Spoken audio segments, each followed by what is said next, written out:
Hi! In front of me is Oppo Find X5 Pro, and today I would like to show you how you can operate pop-up view on this device.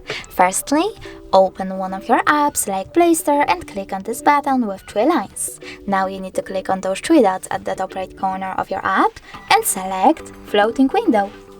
Now click on it, and as you can see, I can use my Play Store in this little window over here.